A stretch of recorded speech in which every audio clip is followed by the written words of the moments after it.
Like, I know all of you, I hang out with a bunch of you outside of work, and you guys know I don't like to talk about work when we're hanging out. So I didn't come to work here to hang out. I came out here to get some work done and work the small amount of period of time as I possibly can to make the most. So I'm going to ask you today, as we share some of these subjects, and I really ask that you apply this on every Tuesday, but as we share some of these subjects, you should be asking yourself, how does that affect me? And when I say that, how, I'm going to ask our leadership team, and they're going to come to you. I'm going to get a little foreshadowing here, because we have an opportunity we're going to share in a minute to hang out with some pretty big teams on the East Coast. And when I say some pretty big teams, we are nowhere near, in our area, we're pretty big hitters. Like, these guys, there were several that have over 370 team members. There are 1,400 units, so it's not like one group. There were many of the groups do that. And I was just asking myself the whole time, I'm like, what do we need to do those kind of numbers, okay?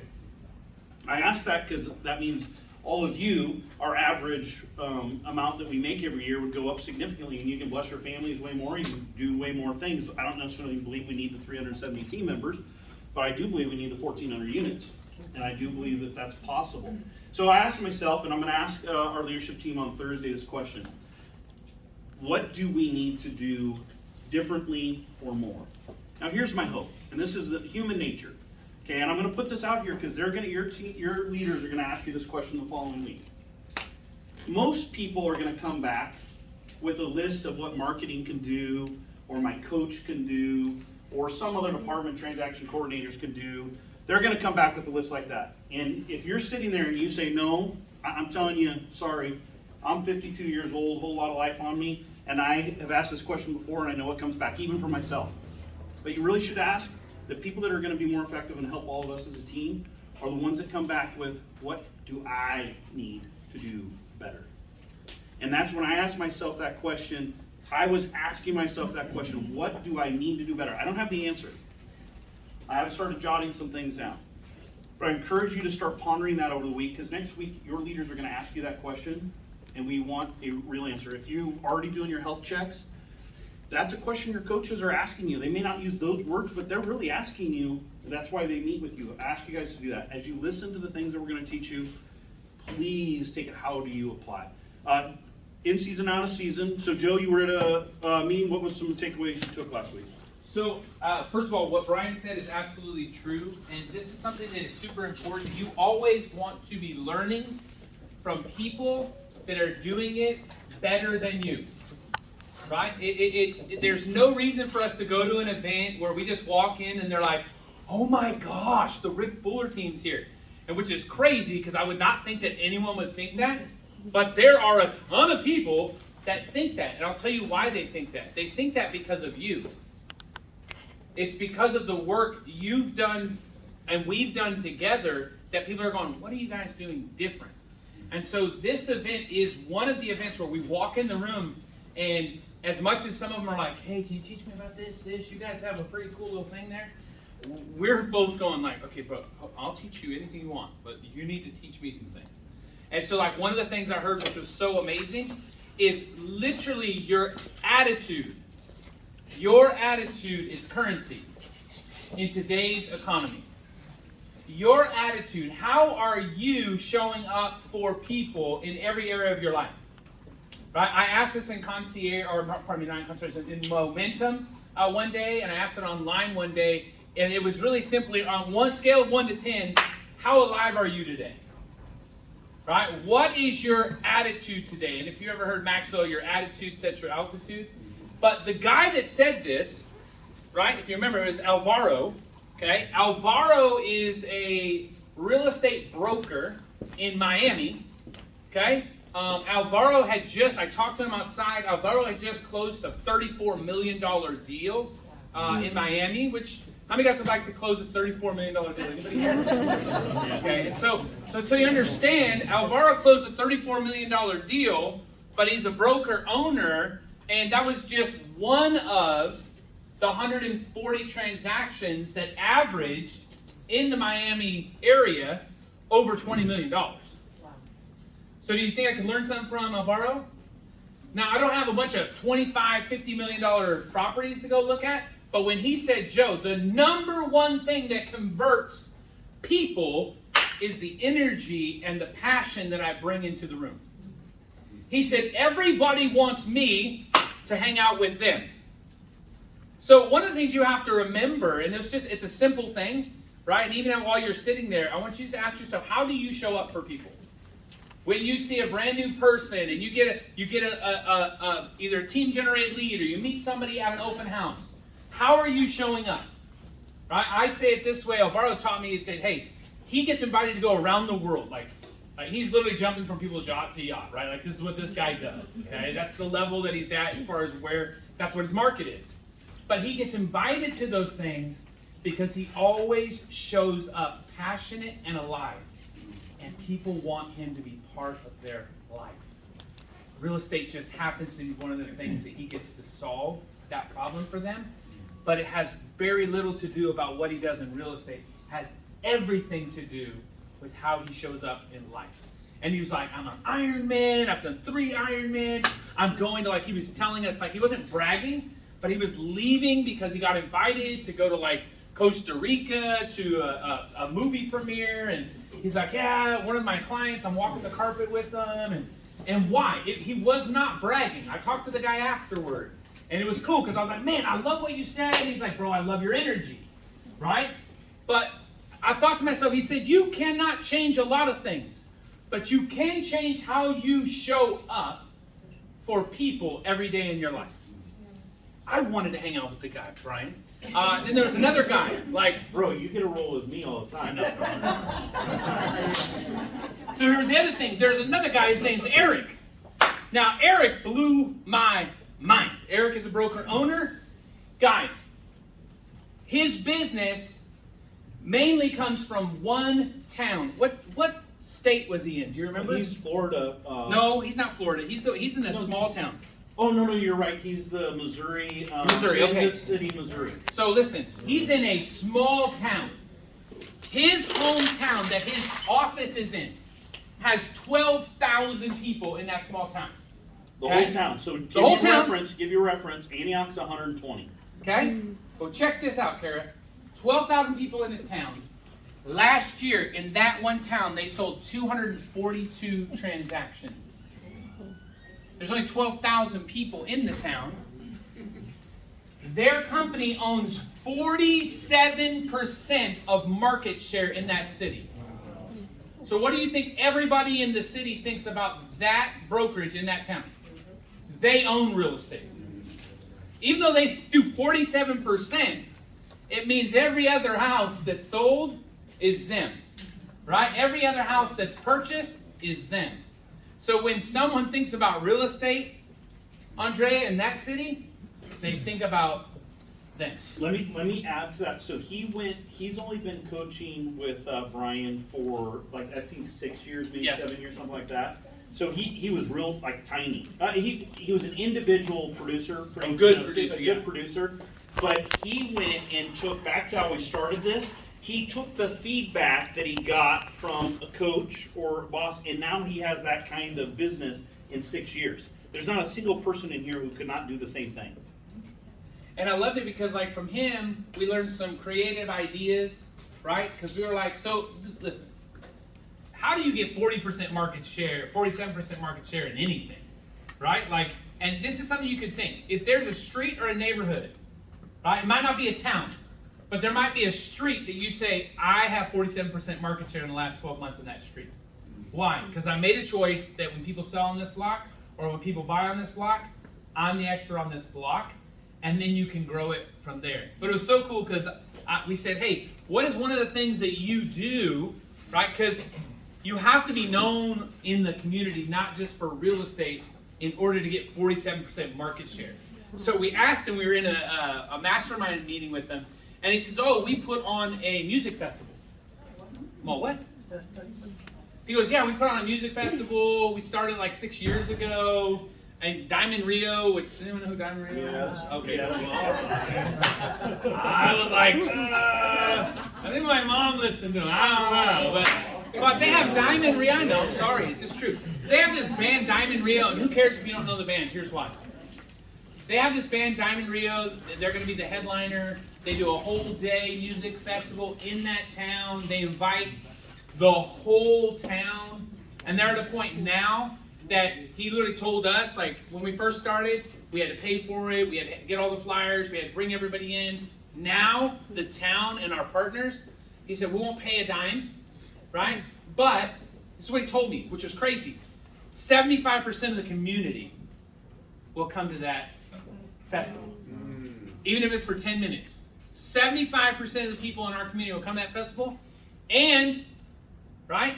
And we'll have another 4,000 people outside of the community that will come to that festival. Joe, I don't want to foreshadow the meeting, but you know we have this event called Royal Family. Is it coming up? That we could have that. In fact, we already take the most kids in our county for sure. We actually in the entire nation, but and so it's crazy because that's one of the other things that they do.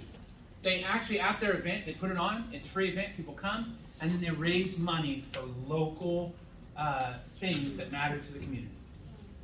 That's what they do it for. And at the end of the day, they're not standing there waving their "we're realtor" signs. They're literally saying, hey, we want to make an impact in the world, right? And they show up big, they show up strong, and because they do, I always say this, when you help people and there's nothing in it for you, when they have a problem that you can solve, you're the only person they're going to pay. So literally, they are at a point now that when you're thinking about real estate in their area, you're only thinking about them, right? And so that just taught me that, and he did it, like when he stood up and told us it was a town of 12,000, like everybody in the audience is like, what? Why? Because what he did at 242, there's other people that are in huge cities that have over 1 million people, right, in their surrounding city that haven't broke 150 transactions. And that's just what he did in that one little small town. And so those are just a couple. The other one. No, I'm No? cutting you All off. right, Shelby, we'll save it for later. You Shelby, got it. Come what see do me you about got? the lady from Cuba. Got it. Come see me about the lady. Jen, oh, dude, I know, bro, sorry. Jen, you're after Shelby. Shelby, what was something that you should share? I like he said that we're in a housing crisis, and a lot of times people are like, we're in a housing crisis based on what they've seen in the past. But we're actually in a housing crisis because from 2008 to 2020, the underbuilding has left us with multi-year deficiency. So that's why we're in a housing crisis, is due to obviously the inventory. And then Brian Eisenhower talks about supply and demand trumps it all, trumps everything. And so I really just like some of the market stats that he shared. Yeah. 50% I think is what our housing deficit has been. 50% of how many needed to be built in order just to catch up. Now, probably never catch up. Jen, what did you have? I got something really good. There's a Stand up. If it's really good, you gotta stand up. so there is a young man, and he's really involved in his community. And what he does is when there's a new business that comes around, he goes to that business. So for example, if it's a restaurant, he would go to that restaurant and he would take a picture of his food, and then he would promote that business and hey guys, come here and try this. And then he said for the first 3 people that go to this restaurant, take pictures of their meal, tag him in it, he will reimburse them for their meal. And so it was a way for him to be able to promote local small businesses, and then to be able to get the community involved for them to go and try it. And so he says he does that with all the new businesses. And so I just thought it was a great way, especially, when you think about, who asks, when you have a client that you're working with, especially if they're a buyer, they're moving to this area, they might be, well, where's a dry cleaner? Where is a good restaurant to eat at? Like, you're the local authority on your community. And so what a great way to be able to introduce new people as well as your current clients to new businesses. More to come. Brian, you want to tell them about flyers and catchers? You could do that. That would be a good story. Flyers and catchers. I think we'll use that at the next meeting, Okay. and you're gonna, that way you'll have problems. All right. But it's good. Now, I'm just gonna tell you, it's good. It was good enough to start off a 3-day event that people spent a ton of money to get to, and it was good. So, the one takeaway, a little more holistic of all the things, I had a couple things I wrote down. that I will work with marketing and team with that may or may not generate us. We'll see, right? So I wrote some of those things down. But the things that I thought, and I cannot describe this to you, is I am an older gentleman who has worked on several different teams in my lifetime, from organizations with very little resources to, quite frankly, an organization that has more resources than just about any other place. I am struck when these people come up to us, they always want to know what our team has. Now, and I'm going to tell you, again, we're not big hitters in that particular arena that we're in. We're good-sized hitters, but the biggest hitters were coming to us. I don't think they know, you can't understand what we have unless, that's why we invite people to come see it, because it really isn't the stuff. There's a lot of guys as smart as Rick out there, some maybe smarter, I don't know about that, Jen says no, but I have a bromance, I'm not, married to him. But what it's, our team, I am just struck, is we went and taught, we helped, we listened to people who were teaching, were listening, that the team, we are truly a team. Now there's things about being on a team, quite frankly, kind of suck, okay? But then the rest just far outweighs it. And it was proven over and over again when you go talk to these people and we tell them about you guys, things that you're doing, things that you thought of, things that you show up. And I promise you, we will never lose that while I'm here. Now, you may have to get rid of me because we lost it but man, I can't tell you guys. You'd have to leave to find out what you're going to miss. So I encourage you not to leave, but I also encourage you, I encourage you, tell your friends, whether you're on our mortgage side, you're on our insurance side, you're on our real estate side, tell your friends. And I know we have new friends here today. Encourage you to do that. So, I looked at the mortgage rates yesterday, so I'm hoping that you're going to be inspiring today, because it was a plus yesterday. It's a negative today. Oh, all right. Is there the attitude of gratitude course? We're not, because Jimmy is gone. Okay. Thank you. All right. So guys, let's talk a little bit about what's going on in the mortgage world. So happy Mother's Day first off, to those of you that are mothers, or those of you that came from mothers. Here we are in May, so I love mom. And then second, Dub Nation, baby. So I kind of feel like we're a little bit like Supreme and the Rick Fuller team. We're a little bit like Steph and Clay. Does anyone get that vibe? Like we're out there, we're like the top of our game. We're high-fiving each other. We're just out there slaying it. So go Warriors. That's the next thing I wanted to say. Okay, so let's talk about historical rates, you guys. I think it's important, and some of you saw these slides last week, but because the meeting was a little bit smaller, I thought it was worth going over these again, you guys. Because we all have these clients right now who think these rates are temporary and the twos are coming back and they're not, and I want to show you why. So this is a historical 30-year history chart over the last 39 years, almost 4 decades of interest rates. As you can see, it starts in 1982, and some of you remember, I think a couple of you even bought your first house during this time. Rates were almost 16%, you guys, in 1982. So they did trickle down a little bit in the 80s. Around 1987, 88, they hit the 10%. Yippee! Everyone refinanced at a 16% rate. And then they kind of leveled, tapered. But I want to show you guys, the rates never even hit 4% until right around 2010 to 2012. Does anyone remember what happened in 2010 to 2012? Rick's signs were on every other house, right? It was the mortgage meltdown. It was the foreclosure time of the industry. So that's when the rates crashed to try to correct itself. And then obviously we fast forward a little bit, rates stayed, hovered between 4 to 5 to 6. Then COVID came and that's when they crashed and burned. But as you can see over the last 40 years, you guys, rates have never even hit 4%. So this is a normal market. This isn't a fad. History tells us that this is the new norm. So that's what we have to remind our clients. And if you'll go to the next slide for me. This is just the numerical numbers of what I told you guys. So, you know, again, you can see that this actually goes back to 1974, so this is even farther back. But you can see the rates were 9s, and then again, you don't see it even hitting below 5 until 2010. So it is important to remind clients about that, that sitting and waiting isn't gonna do anything for them. We just talked about a housing shortage. It's gonna supply and demand, it's a basic economic principle. So no matter what the rates are, housing prices will continue to rise. So I do want to talk to you guys about, the next slide if you don't mind, about the cost of waiting. Because Rick always tells us that not owning real estate is hazardous to your wealth. And here's a perfect example. So these are the interest rates from January 6th down to May 12th. This is what your borrower was able to borrow money for. So the purchasing power isn't even the home price, this is the loan amount. To keep a $4,000 mortgage payment, we started the year on January 6th and rates were 3.22. And a client could take out a loan for $922,000 and keep their payment at $4,000. So you were just talking about this, Brian, so you could see the rates, 3.2, 3.4, on it goes.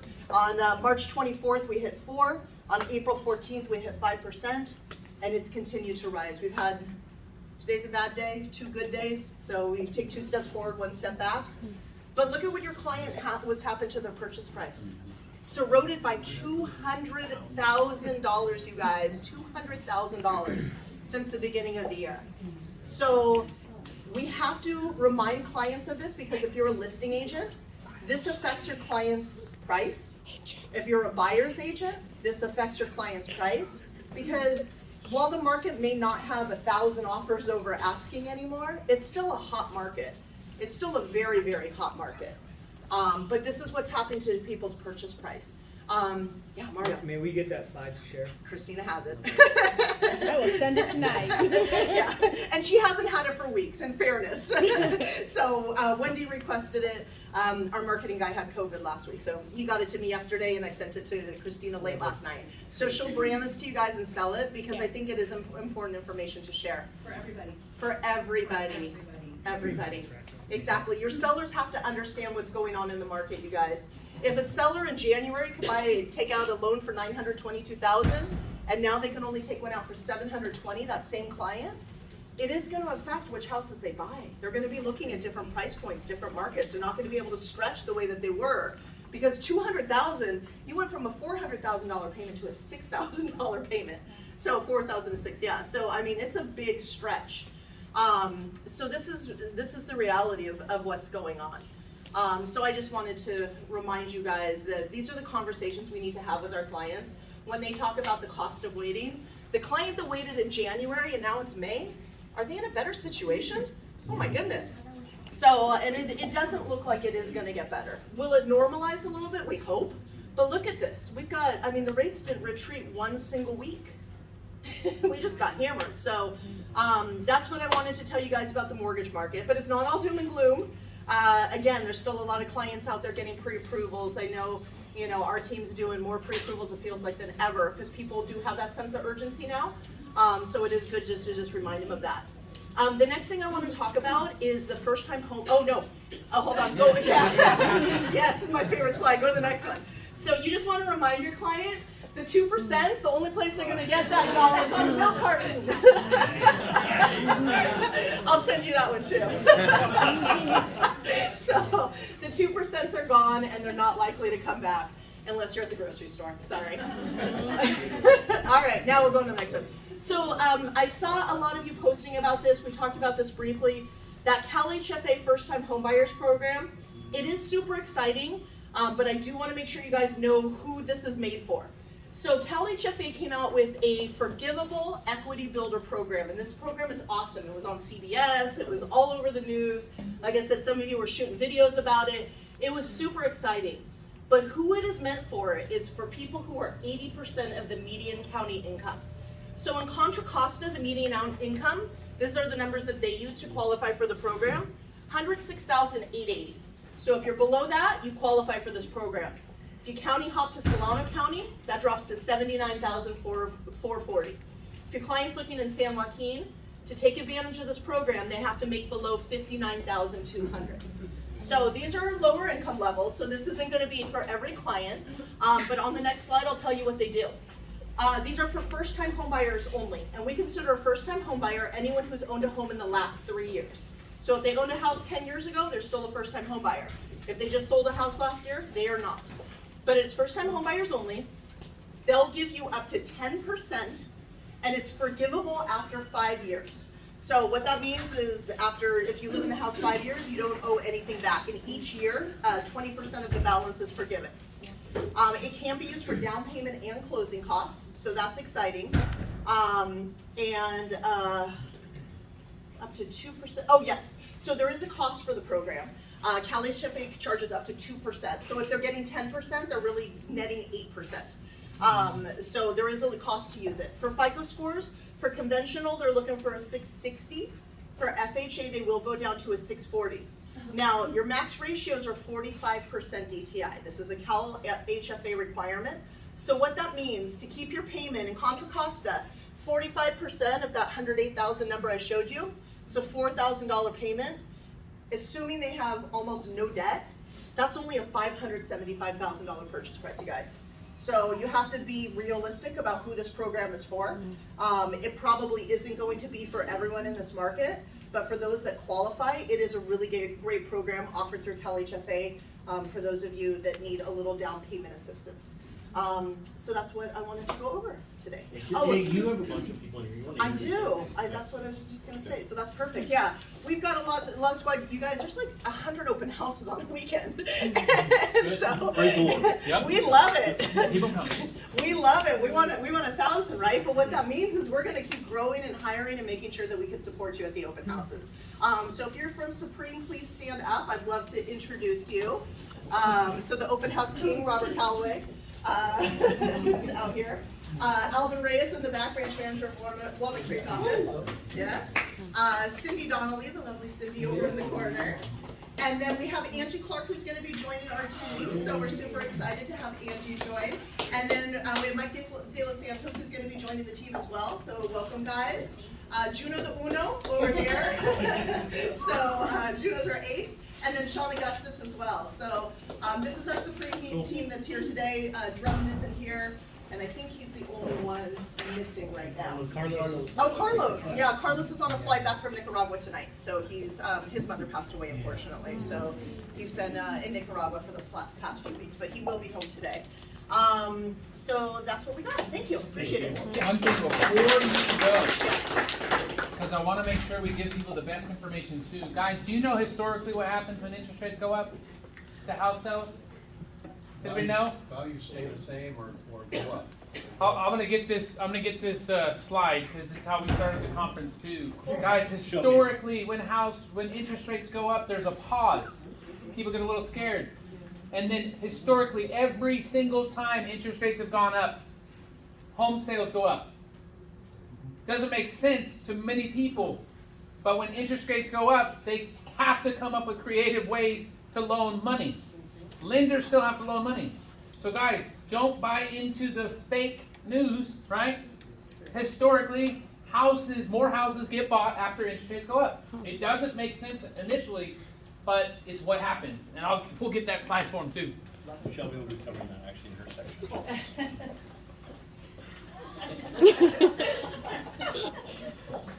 It means it was Okay, important. coaches?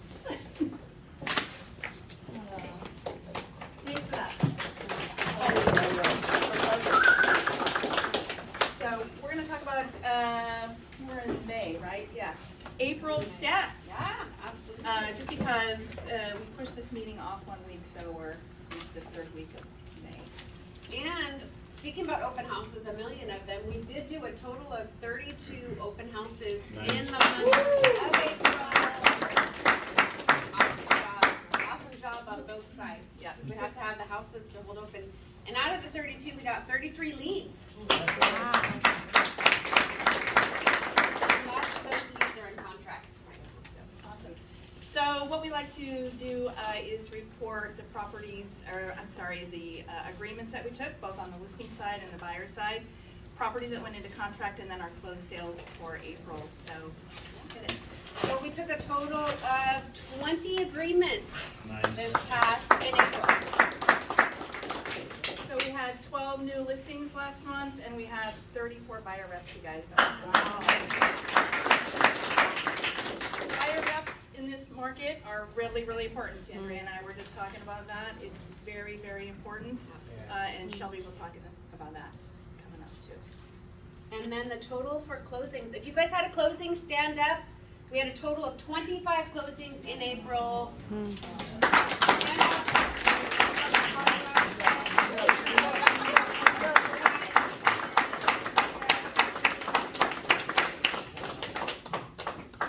And we jumped ahead, we had 18 properties go pending, so those guys are gonna close too in the month of May. So you guys are doing a great job. We're really proud of yourselves and we're really excited. I'm glad you said what you said, because people do take a pause.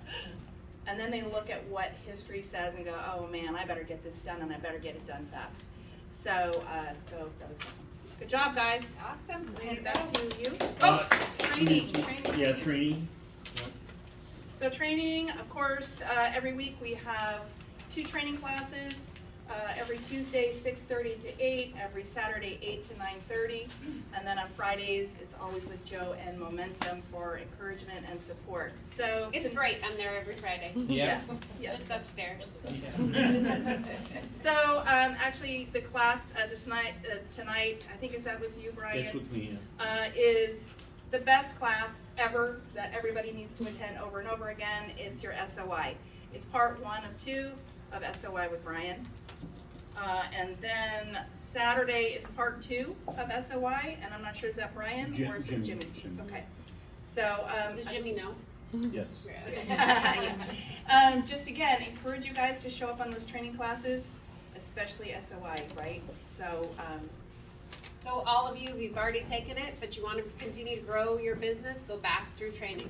Like never, we can never stop learning. We always have to be learners or earners, as Rick would say. I love the training Here, classes. let's see if we can have anybody not attend tonight, so just a second here. Who raise your hand if you effectively use your SOI all the time, and you do everything that's in our training, all the time? Anybody? All the time. All right, Eileen, you can teach a class with me tonight. Yes. She could, like a rock star. Yep. Listen, you guys, we have paid people that do our SOI for our team, and we are still scratching the surface. So I just encourage you, it is still the largest chunk of our business. So if you can get good at it, don't matter if you're doing loans or you're selling real estate, it is, better get really good at it, because the rest of the leads are drying up. So. thank you guys. We have a new team member. Yes, we do have a new team member. I'd like you to welcome Shauna Marie. You stand up.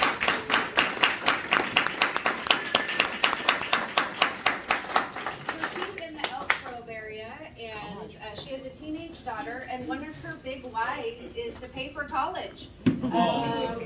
Yes, as many parents are like, amen to that, including myself. So, and then we also had a couple weddings, guys, that I want to point out.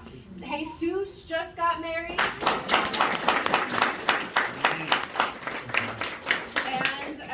And then of course, Daniela is no longer Daniela Juvan, but Daniela Soto.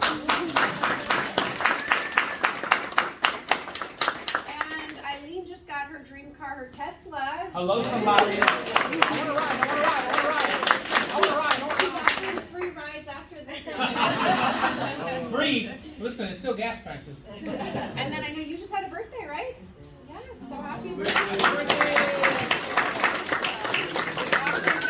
We always talk about we don't just work together, but we do life together, so I just want to celebrate those big accomplishments. Thank you, thank you. No stranger to a lot of birthdays. My friend Todd Ricker is going to come up and educate us on the insurance world. Price of being a friend. Yeah. Priceless. Priceless. So summer's here, right? We got people going on vacations. Who's going on vacation this summer?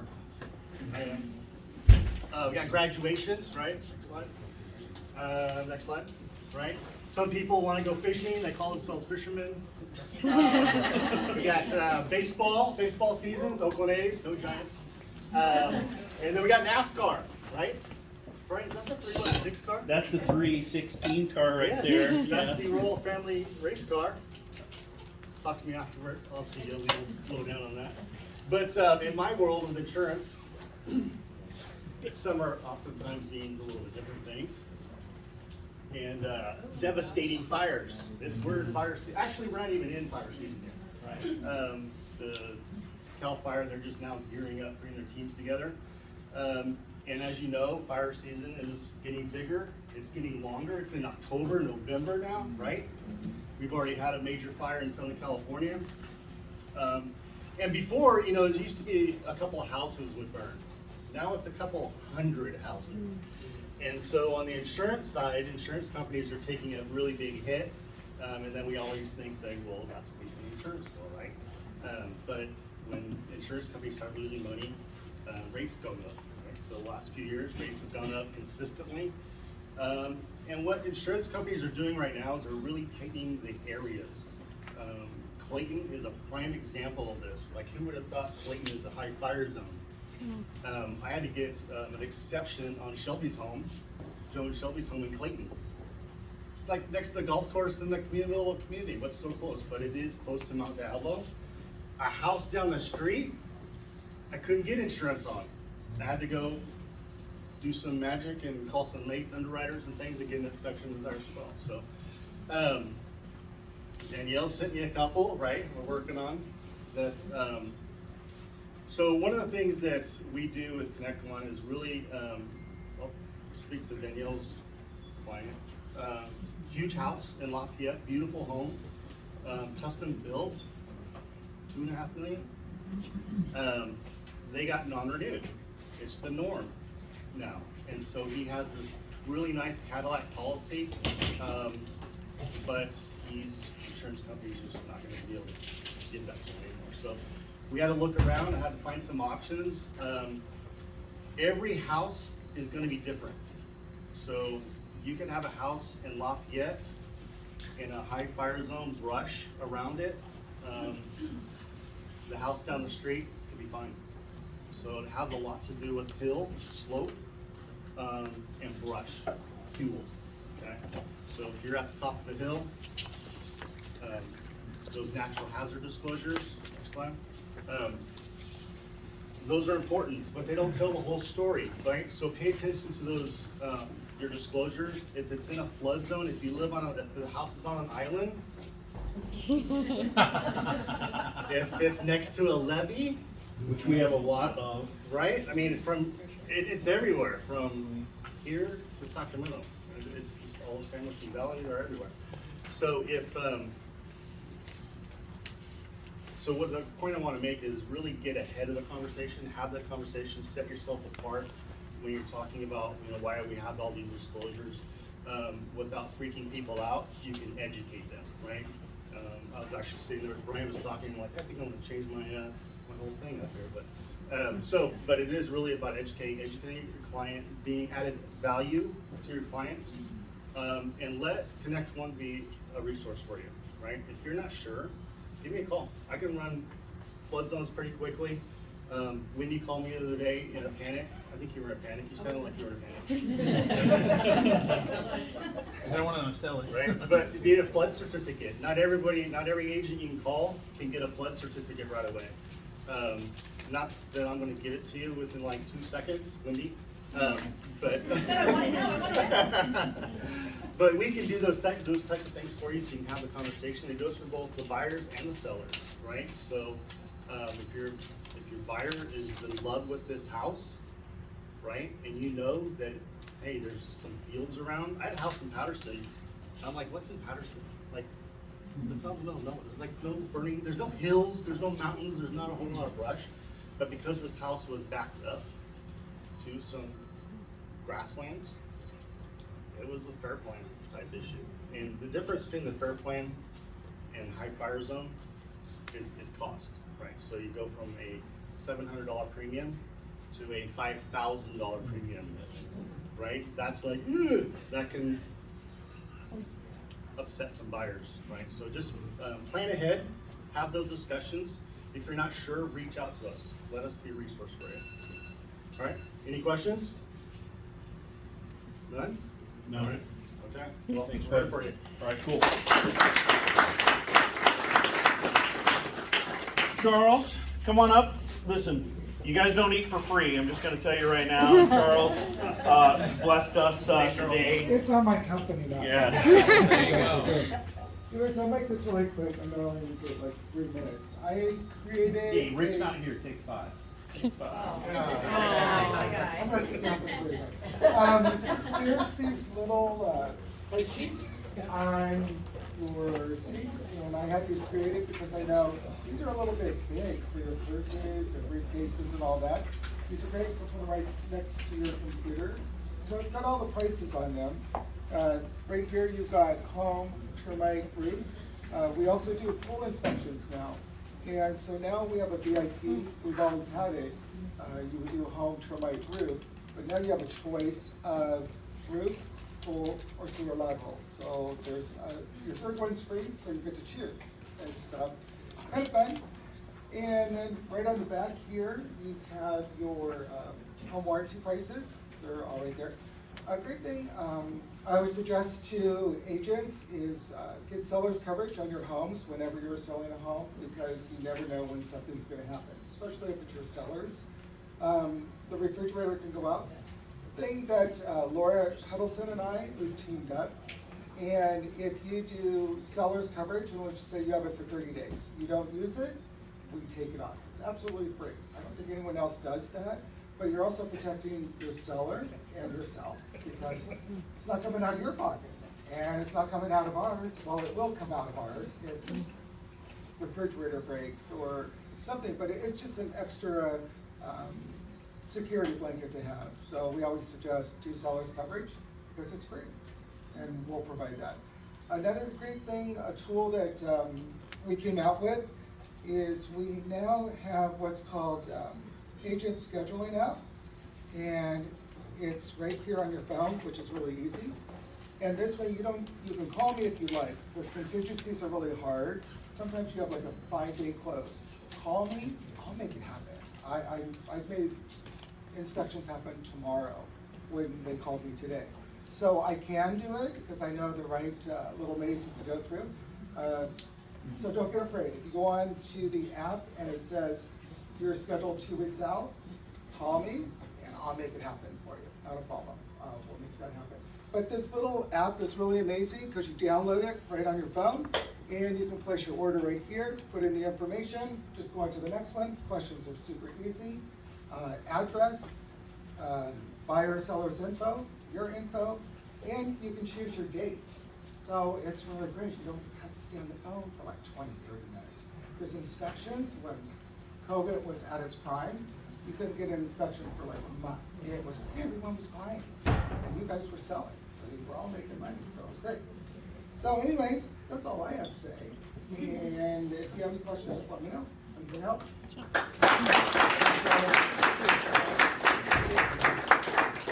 So we are gonna play a little game with our coaches. Believe it or not, we even on our team hear things once in a while that make me go, not so sure that's exactly how we taught it or exactly what we meant when we said it. So we're gonna have our coaches come up, and Christina, I'm just gonna warn you, Christina made these slides. As you know, that can be questionable at times. So HR, if you'll leave the room, that'd be great. I know what's coming. So you are being handed, Ben, let me see this. Because Ben is a Eagle Scout, he knew to fold this in the middle. You're gonna fold it because you're gonna get 2 different answers.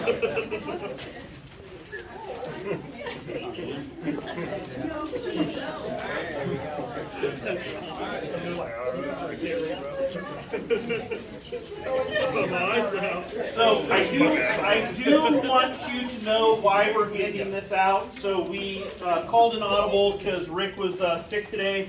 And we're like, okay, how do we stay on the vein that we've been teaching and we can do this? So we came up with, okay, this would be a great time to quiz you. And I'm not going to tell you who on your team said, "Those people's cheap." they're gonna raise their hand, they're to figure out they're wrong, and then they're gonna say, oh yeah, that's what I said.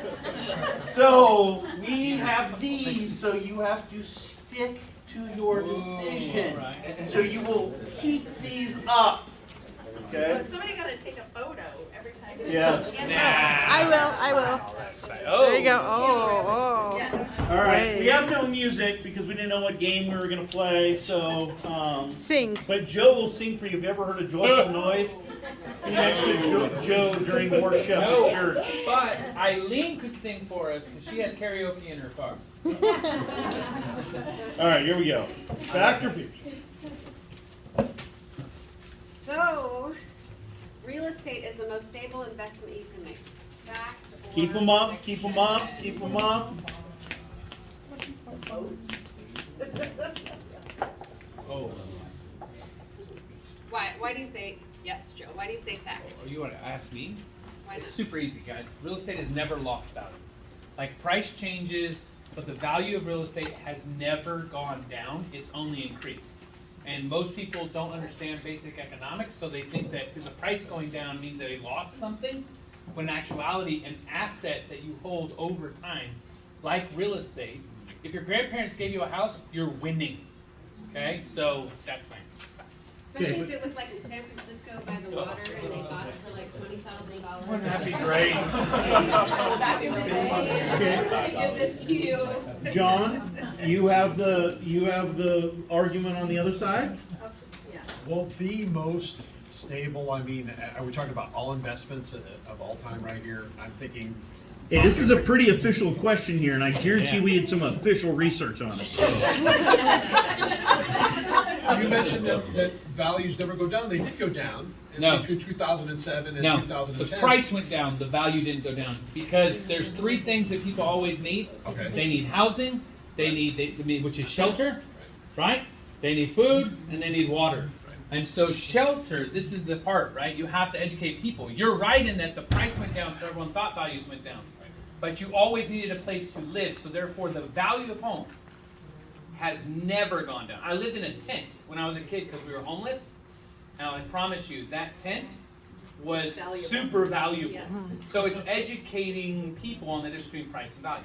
Same as opposite if you don't lose or gain until you sell the asset and you no longer have the asset. So, little trick question there. So, or cryptocurrency is the most Oh. stable investment you can make. That's exciting for sure. Especially some of the ones that are now zero, worth nothing. So the reason we have a question like that is that if you were on either side of buyers or seller, you should be educating people. You want to buy. We heard Brian say, I don't know, like 100 times in the first hour, buy, buy, buy. In fact, we talked to him in our coaching session a couple weeks ago, and we were telling him our current flips. He says, hold them, what are you guys doing? Why are you selling those? He was very Yes, militant land about, grab. hey, if you're don't flip homes, don't like.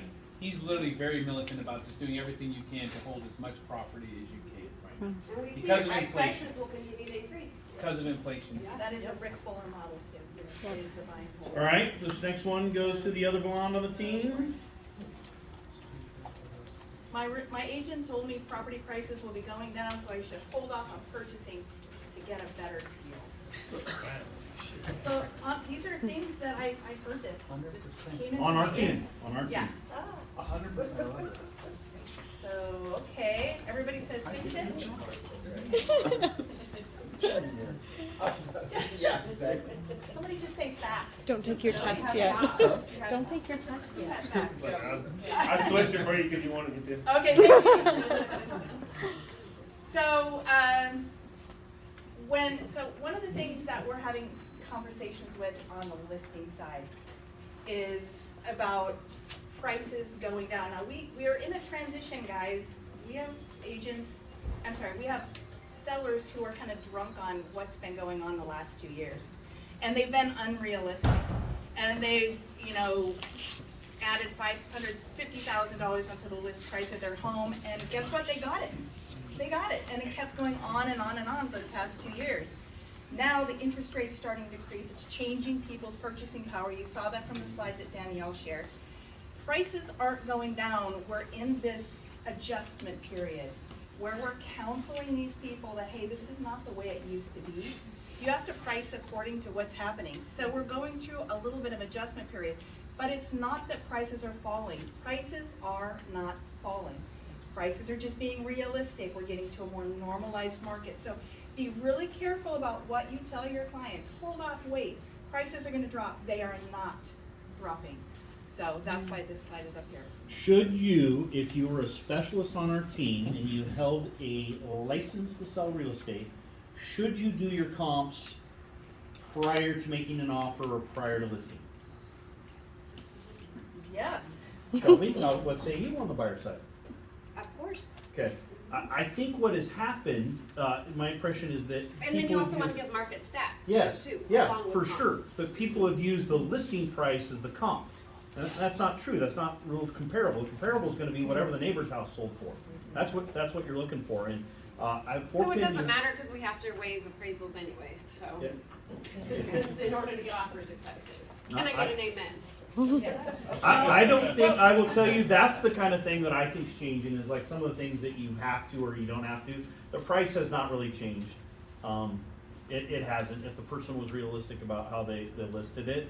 So I encourage you guys, just do your homework. I've had 4 pendings in the last 2 weeks. 3 of them went for more than listed, and we were only slightly listed below. And they were won. They weren't by themselves, but it wasn't competitive. It's not an obnoxious price anymore. You don't have to bid way over. So don't do that either.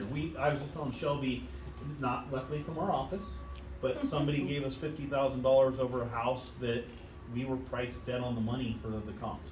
And I just would have offered us, now, am I happy for our client? Sure am. But just pay attention to those kind of things. And we did hear this. This came from our team, this one right here. Yeah, also on the listing side, when we like to take listings well in advance, right? We meet with somebody, we take that listing, they're getting their house ready to go on the market. That gives us the opportunity to share that with everybody here. So you have a list of properties that you can bring your clients to in advance of hitting the market. But we're also rerunning comps on those properties before they drop them active on the MLS. You saw the change of what's going on. So we always have to be rerunning and re-looking and having those conversations with our sellers. Sometimes, a lot of times it's really hard. They don't want to see it, and they don't listen. And then they go on the market and nobody comes to see their house. Because guess what? They're overpriced for today's market. So, we're always rerunning those. No. Now is the best time to be a real estate agent. Old school. I mean, is that because you're all agents? Oh, nobody doubts that at all? Christina, what do you think? True. Why? Because? I mean, Wendy threw you out there, so I why? know. Are you trying to recruit me? Because I'm in marketing. Why is it the best time to be an agent? Because the market is strong. You have strong demand, low supply, and now's a great and more inventory is coming because they're building more houses, and so it's a strong market. It's not a crazy market. It's just a different one that needs good agents on the Rick Fuller team. Good, like, right? I mean, I think COVID taught us a lot of stuff, right? Just in general, not just us, but everyone in different working demographics, is that we want to have control over our own time, right? And so that's why we're seeing an influx of real estate agents. Can I tell you though, because you've survived COVID, the world pandemic, and you're surviving this market too, and you guys are thriving, we closed 25 transactions just last month, that you guys are just getting all the hard stuff, up front. If you've become an agent in the past 2 years, you're just getting it all up front. As opposed to, it may take your normal agent 9-10 years to go through some of the stuff that we've gone through. So, great job, guys, for hanging in there. So So the other yes, thing- 100%. The other thing you're gonna find is you're gonna have agents drop out of the market because they're listening to everything that's going on and they're paying attention and they're gonna believe what's happening, so they're dropping out. That's awesome for you. It is awesome for you. Because we wanna take more of our fair share, right? We wanna take more. So they're gonna drop, you're gonna see agents drop.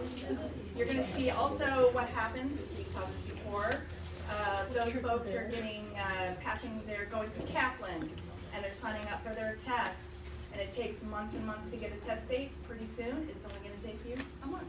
Might even take you a couple weeks, and you can get in and you can take your test. So that's a indicator of what's gonna come. So again, it's the best time. You're gonna get more. You are gonna get more because people are dropping out. So. Now, this next one, remember Christina, I will neither Your list of confirm nor friends you is have no increasing. evidence. Okay, you guys. That is me, believe it or not. So did anybody, I think I was probably 15. What you don't see is my boyfriend from high school. You didn't want me to crop him out? He is my man. Did anybody back in the day suntan with baby oil and, what is that, coconut? Was baby oil and, what's that stuff? It was orange stuff.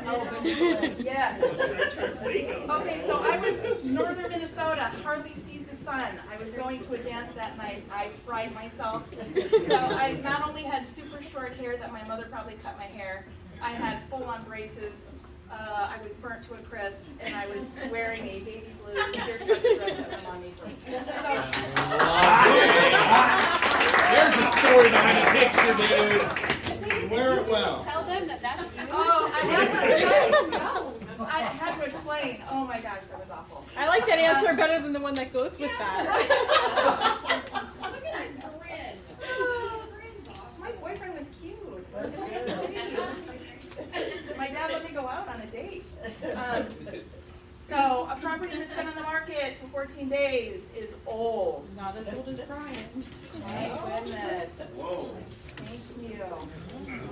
everybody commit, everybody commit. I don't see. Well, it's. Oh, we got that. I think that's that. Yeah. Yeah, I see some of the buyer specialists think that's fact. Old as when it hit the market, is it old? So why, Shauna, why do you say fact? Because after 14 days, I am gonna absolutely, as a buyer's agent, offer you list price with an appraisal and inspections. I might not, but you haven't had it accepted for 14 days. Okay, so when I look at comparable sales, and I look at the sales that have closed the last 30 to 60 days, average days on market is about 30 days. Yes. So the numbers are starting to show what reality is.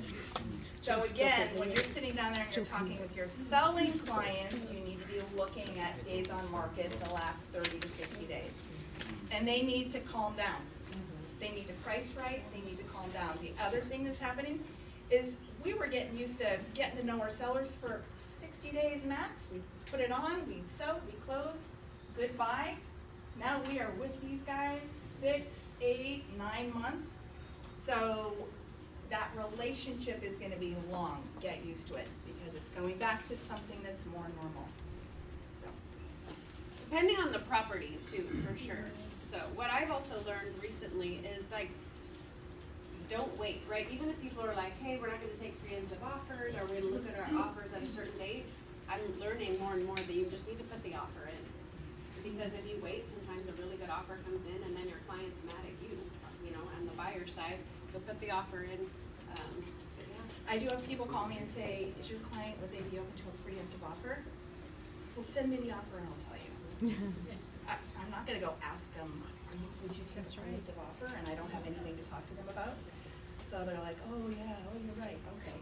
So send me something to look at, then we can talk. But yeah, I think again, this education for either side that you're on, we need to make sure that we're doing that. Set expectations. It will make your stress level a lot easier to deal with. Sellers should know that in 30 days, by the way, it takes 6 months of inventory to switch to a buyer's market. It's gonna be a long time before that happens. And I don't mean that to be competitive, you just be realistic. Now here's the cool thing. There's actually homes to go show at the moment. So you should be talking to your people about that too, so. Who is also familiar with the Monday update? Who can tell me what that is? Hurricane. Kara doesn't want to. Yeah, he's I already got Daniel, taught, I already got Daniel, taught. what's a so Monday there. update? Everybody should be raising their hand on this. So our Monday update is where we, at minimum, no less than on every Monday, we set aside time to update our clients with whatever progress it is that on the listing side. Let them know what happened on the open house. Let them know what traffic's been like. Let them know what the plan for the week is. Let them know if any changes going on, and then use that Monday update also to temper the conversation if you have to have price change conversations or other conversations. Do them around, but don't ever miss that at least once a week so that they have the expectation that they'll be reached out to and they know when you'll be getting a hold of them. And That's perfect. I like that. Expectation is what Brian said too. If you set the expectations up front and you're really clear, when you get to Monday and you don't have any showings and you want to talk to them about a price change, it's way less stressful because you're working together to make those decisions together. So when you get to Monday and you don't call your client and you haven't talked to them for 3 weeks, do you think it's stressful for you to pick up the phone and say, uh-oh, I think we need to have that conversation? So when things get tough, guys, you need to lean in and have more conversations, not less. It makes it a lot easier for you and it makes it a lot easier for your client because they're going through it as well. They're trying to sell their home. They're trying to buy a home. You need to be in touch with them. So a few years back, I used to attend this real estate meeting with this team. I'd stop in every once in a while because I had friends in the team, and they would share how many transactions, and they would go through all their transactions. And there was 2 people that today would be at the top of our MLS, but they would share, and it would be a cute number. It'd be like 6, 7, 8 transactions that they were in right then, or clients they were working with. Then this other dude would share, and like the smallest number I think I ever heard when his sheet came up was like 26. Okay. Wow. And first of all, I was like, oh my gosh, we got to listen to that for 26 transactions. But Ricky Allen would call his buyers on Monday also. And I would tell you what the best way to nurture you ever could do would be that. And it may be, I don't know, you're more equipped to give them those kind of things, but maybe it is educating, hey, we're this many days on the market, the price point you're looking, there's now 15 homes, in Antioch or whatever the area is. Just let them know these little, you might be controlling their emotions, which is really your job as a real estate specialist, is to do that. But I encourage you to do that because he did it. He did it, and he always had a ton of transactions going. So he religiously did yes. it. Even if it was 8, 9, 10 o'clock at night, yes. he would be updating his clients. Okay, so if that picture is for Wendy. Brian got. Oh yeah, I know I love that that picture. I know that girl. Mine are worse. I don't even know where you found it. I don't know how old I was. Facebook. Oh, this was just yesterday. Facebook. Why are you laughing? So if I wait, the interest rates will go down. That's what we're laughing at. Back to 5 I think we covered that. Yeah. So. Your turn. That's Megan. Aww. She was a flower girl. Yeah. Okay, why did we all have haircuts like that? Why did the parents give us all haircuts like that? With the short bangs and the blonde hair? Yeah, just like yes, I love it. Mushroom. I couldn't wait to have a girl just to do that to her hair. That's what we need to know. Why in the 70s and 80s did you have hair like that? It's Megan. It was the 80s. Yes, it was Yes. the 80s. Yes. Is this a question or a statement from a seller? Go ahead, Wendy. I want my home to be held open every weekend until it sells. Yikes. It's a fact that they say that. Oh, the fact that they say that? Oh, that they say. Brian. Not a fact that we What would you need to say? sell. What would you say to your seller? Is that realistic? No. Is it helpful to your seller? Why? Why isn't it helpful to a seller? we rarely find buyers through open houses. Do open houses sell a house? No. Okay, let's give the spiel because we probably haven't done this in a long time. So here, so pre-COVID, okay, the national average was 3 to 4% of homes sold on an open market. So I'm giving you what our spiel used to be, okay? Our office at the time was 13 to 14% would sell on open house. Now, what I would say to them is that's not a great stat, and the reason is we own the largest market share in the cities we're in. So it's kind of, we have the most buyers, specialists, et cetera. So it's a little skewed, other than they would do that. Since COVID, 1%. Our office is 1% of homes are sold in an open house. So we set this up for our listing team, this particular question, but it doesn't. You have supply and demand. Number one economic rule: if you have a ton of supply, the demand's going to go down, and all you have to do is look at what the attendance is after about 3 or 4 weeks. And guaranteed you're going to get that. So now I wanted to say something here because we've been having some discussions, and this kind of goes back with the team. It takes all 3 parts of our team to do these. And so that means we have 3 chances to show up really professional, or we got 3 chances, 1 out of 3, 2 out of 3, 3 out of 3 to mess up. Okay? And what I mean by that is that the client, if you're a buyer specialist and you're sitting the open house, you represent the Rick Fuller team. You're not doing a listing specialist a favor. You are representing the team that because it's a team, they got the listing. They would not have got the listing if it wasn't for that. So when you aren't professional or show up on time or have signs set or any of those things, it's reflective of the team. It's not reflective of you. They're not going to remember who you are, but they might pull the listing from us and would do that, which would mean we wouldn't get, how many leads did we get? 33 listings. The same would go for our lenders. How we represent ourselves, the information we give them affects everybody down that. Now, listing team, if you don't go get open houses, then 33 great leads go down the toilet and we don't get it. It's not really about selling the house. Now, on the other hand, our listing team, if we tell them and we don't control their expectations and we have open houses 3, 4, 5 weeks in a row, you're not doing our team a favor whatsoever. Because I don't care how good of a house it is, at some point the footsteps in the neighborhood decrease. So we got to be realistic about it. I tell people right up, I literally tell what I just said out loud. I say open houses are not to sell your house.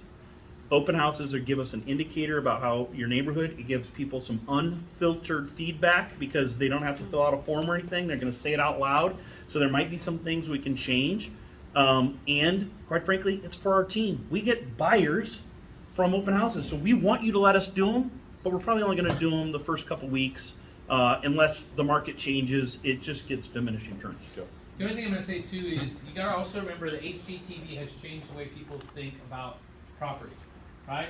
And open houses is something that when they're looking at people walking through houses, people want to touch the house, right? And so an open house is a great way for the community, neighbors, people of that nature to walk through that house.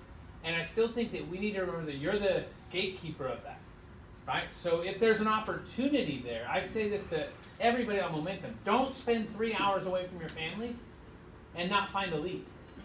Whether that lead walks through the door or not, you better be using your social media, you better be using your professionalism to find somebody that is going to respond to you so that you don't take 3 hours from your family, right? And then not turn that into something of value. It's funny, I went to an open house once a long time ago, and I opened the door and the agent was sleeping on the couch. With the football game on the TV. Nice. And I was like, oh my goodness. So that is the opposite of what Joe is telling you. Quarter Raiders game. So when you're doing an open house, you're working. You are working. Make it worth your time. So guys, ask, so that question I asked in the very beginning, we have some opportunity here. We've had, recently, we have not shown up so well, and many of them we have, but all of the things I talked about, we got some opportunity. That's why we're bringing it up, and we talked about bringing it up. So it's fine. We go this weekend. We're gonna have another chance to be give the kind of experience I want to tell a friend about. In fact, I can tell a story because I'm married to her. I picked her a long time ago. But if a kid breaks something in the open house when we are the ones monitoring it, it is the team that goes down. I bought a 49er bobblehead that was $150 on an open house that my wife was in. They split up. The lady had 3 kids. They went that way. Bobblehead went that way.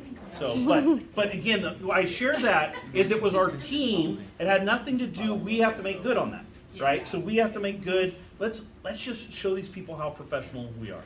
So. We have also stuff stolen. It was the Electronics, cheerleader. laptops, It was the iPads. cheerleader. Yes. Doors left The open is a Cauldron. big one. People will come through, they'll leave windows and doors open, and if you don't go lock windows and doors before you go, you're leaving the house open. People are out there, bad people out there. That's another reason why we like to partner you with somebody from Supreme. Not that everybody's bad, not that every neighborhood's bad, it's not, but it's important that you protect yourself, and it's important that you protect the house. Because this is a team house, and you're there to watch over the house. So you can't have people walking through, you have 4 groups through, and you can't tell they're a 2-story house. You need somebody upstairs, you need somebody downstairs to watch over the house, because bad things happen.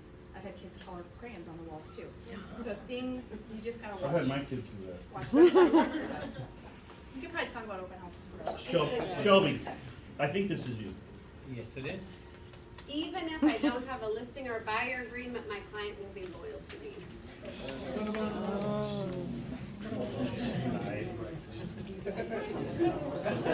Yes, that is true. So, I put this up there because I get that a lot. I get a lot of agents telling me, oh, they'll be loyal to me. No, seriously, they love me like we're best friends. Like, go Raiders. Like, we're diehard Raider fans. And for sure, we're gonna go like to a Raider game after we close. And then they go through their dream house and they don't have an agreement with you. And the agent says, hey, I'm happy to write that offer. And they're like, okay, sounds good. And they don't even remember your name. And then all of a sudden they ghost you. So that's why it's super important to have an agreement, right? You're setting precedents up front, expectations up front. I'm your agent. I'm going to be working for you. I'm spending my time helping you. So please value my time and let's do this together. It's the only way you can measure your business, right? 100%, yeah. If you don't have an agreement, you can't measure. So you don't have anything. Anybody, and you're not gonna have to talk, okay? So let me say that when I ask this question. Anybody struggle with asking for an agreement? Yeah. So here's what I encourage you, and if you didn't raise your hand, you're a liar, because I know how many appointments you guys go on and how many buyer's agreements we got. But practice. The easiest way is practice. So don't, because I really is, once you have said it a bunch of times and gosh, the no didn't hurt as bad as I thought that no was gonna hurt, or whatever, it comes easier. So practice with your friends, practice with your spouse, just practice. And then when you know you should ask, just ask right then. Don't wait, because I know I have to ask for commission. Like, I have to ask for money. That's what the side, and if I hesitate, I guarantee I'm either not getting the listing or I just discounted myself by half to a point by not doing it. So just, when you feel it, just do it. But it is hard. Straight up, it is. Practice. It's like dating. But also depend on the client, it depends also cultural things. Some cultures, they won't sign a buy agreement. And I never have a problem, they walk out on me, so they continue to work with me and then we close. But some cultures, they won't sign. So you got to figure out a way with that, whatever the particular, there's a spin, guaranteed something that's important to them, that they value, the way to communicate it. So, and I encourage you guys in your buyers meeting, talk about it, because it's a real thing. Like, we know that in the Bay Area, as diverse as we are, there are certain, depending on listing, there are certain cultures that if somebody has passed on the home, it don't matter what reason they passed on the home, don't pass go, don't collect $200, because it is not ever going to get sold to them. So those are things that would be great to work on. Yeah, So. investors are another one that are a challenge to get the buyer reps. And so you have to figure out how to spin that one as well. But I think if you build a trust, like you say, build a trust and work with them, they see what you provide, they stay with you. No, but because of what Shelby said. I disagree, because Shelby says that you walk into their dream home, you've been looking for 6 months, driving them all over Timbuktu, and for some reason you couldn't take them out, they go in an open house, it's their dream home, they don't care. it's their home that they've been looking for, and they're not gonna be loyal to you when you spend all that time. What was that, Wayne? Did you say yes? Pass? True confessions. Yeah. Well, and here's the thing, and I said this to a group because I taught on this part, actually, I got to teach on with lead conversion. Because guys, when you are taking someone out to homes, and you don't have a signed buyer representation agreement, what you are is a tour guide. And I'm okay if you want to be a tour guide, right? But the reality is at the end of the day, right, if they find a different tour guide, you're not going to get paid. And so we do this to protect you, your time, and your commission, right? To take care of you and your family. We actually have some guests here today. Mr. Howie Boovy from Boovy Realty is from Michigan. And then he has Mitch, who's his new concierge, with him. But Howie, I want to ask you a question since this came up. And you're in Michigan, it's a totally different market than ours, right? Howie, do you guys get signed buyer representation agreements? Yes, sir. Why? Because being a tour guide sucks. It doesn't pay well, right? It doesn't pay well. Being a tour guide does not pay well. How many guys, by show of hands, if you are a buyer's agent, how many guys have ever shown someone a property and then they went and bought a property with someone else? Raise your hand. If you're a buyer's agent and your hand's not up, I just want you to know, you have shown someone a property that did not buy with you at the end of that. Right? Right? Could be anything. So it's super important. I do think Brian's right, it's not easy. And you are right, there's certain cultures you've got to work ways around it. And sometimes you have to court them, right? You have Yep. to build that trust, right? So you're showing them different properties because you're feeling the room. You're like, okay, you know, they're not willing to sign it then, but if you build that trust, right, and you court them, show them different properties, then you go back and you revisit it and you have them sign it. So like for instance, if you put in an offer for somebody and you don't have a signed buyer representation agreement, it's a great time to get that signed buyer representation Yes. agreement. Because if they're not going, maybe they don't get that offer accepted, but now you have that signed buyer representation agreement. Yeah, I've heard people put offers in, right, with somebody, it didn't get accepted, Yep. and because they didn't have a signed buyer rep, Yep. they went and bought a house with somebody else. So it's always really to protect you and your time. We say this because we love you. Oh, yes. And so some of the things that we're saying might hurt a little bit, but it's because we love you and we care. And we want you to spend your time either working or with your families. So that's why we say that. And gas, I just paid $6 for diesel yesterday, so I'm just telling you now, you don't want to get your guy, it's expensive. Dude, why did you pick on her so much? Because I love her and she's beautiful. Right. This is the 80s, this has to be the 80s right here. How old were you? This That's has my to be high the school 80s. graduation photo. Oh. And it was in 1979, a long time ago. You know 79? I was telling my youngest son, I said, 1979, the best fans were in 79? Blah, blah, blah. It wasn't that long ago. He said, Mom, 1979? Really? That was a long time ago. And I'm calculating, oh, shoot, you're right. That was So, well, experience always catches the biggest fish. What do you say? What do you say? What do you say? What do you say? Well, wanna know I what have Jennifer proof from said. this weekend. It's 12. That's right. That is the true fish that Ricky Allen caught and the true fish that his wife caught right there. Yeah. We thought he was fishing for bait. That's what we thought he was fishing for. So. I do want to say one thing about the word experience. Experience does not mean longevity in your career of real estate. Experience means the number of transactions that you're able to spin and your skill at doing that and improving that and getting better and better. So on this team, if you're closing 12 transactions in your first year, do you think you have more experience than somebody who's been doing it for 10 years and only selling 2 a year? Right? So that's what experience means. Doesn't mean you've been doing it for 10 years or 20 years. So I just want you guys to. That's why you come to this meeting, because you're getting experience. When these guys share their many, many years of doing this, that's where we gain from experience. So thank you, coaches. Appreciate you. I love you, Wendy. Not photoshopped, by the way. Not photoshopped. I was there. We're not going to do that. Let's celebrate some May birthdays. It's just me and Sean. So we've got, who do we have? Alfonso's not here, but Christina Morales